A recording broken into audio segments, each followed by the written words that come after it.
রোজা আসতেছে, গ্যাস্ট্রিক হবে কার কার? হবে না? নেই? হ্যাঁ, হবি নেই, গ্যাস্ট্রিক হবে। সারা বছর তার গ্যাস্ট্রিকের নাম নাই, রমজানটা আসলে তার পেটে গ্যাস্ট্রিক, সে না খেয়ে থাকতে পারে না।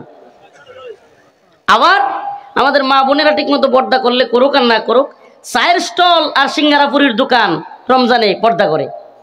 ওরে বাবা, এই পর্দা কি সিঙ্গারার দোকানের জন্য? পর্দা কি চায়ের স্টলের জন্য নাকি মহিলাদের জন্য? পর্দা গিয়া লাগছে কোথায় রমজানে? এই শয়তানি বন্ধ করে দিতে হবে। আমি যুবকদেরকে ওপেন অনুমতি দিয়ে যাচ্ছি। প্রথমত বলে নিই নরম ভাষায়, প্রিয় ব্যবসায়ী ভাইরা, হালাল টাকা দিয়া ব্যবসা করবেন। হালাল টাকা দিয়া আপনি ময়দা কিনবেন, আটা কিনবেন, চিনি কিনবেন, চা পাতা কিনবেন, হালাল জিনিস দিয়া ইনকাম করবেন।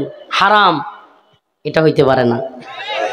কারণ আপনি রমজানে হালাল টাকা দিয়ে ব্যবসা করেও বেরোজগারদেরকে খাওয়ানোর কারণে এই হালাল ইনকাম হবে না, হারাম হবে। এটা করবেন কেউ? কোন ব্যবসায়ী করবেন? না কয় না, ব্যবসায়ী নাই এখানে।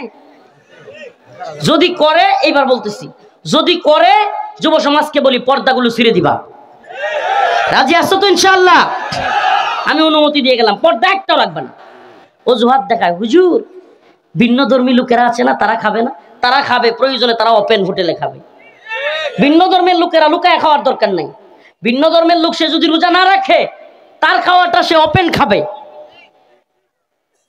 আর যদি মুসলমান অসুস্থ হয়ে রোজা রাখতে না পারে, অসুস্থ হয়ে রোজা না রাখতে পারে, সে অবশ্যই লুকায়া বাহিরে খাবে, রোজাদারদের সামনে না।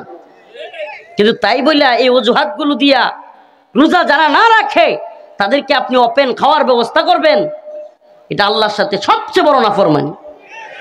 আরেকটা কথা মনে রাখবেন, কোনো ব্যক্তি যদি একাকিত্বে গুনাহ করে, আড়ালে আবদালে গুনাহ করে, আল্লাহ পাক তওবা করলে মাফ করতে পারে।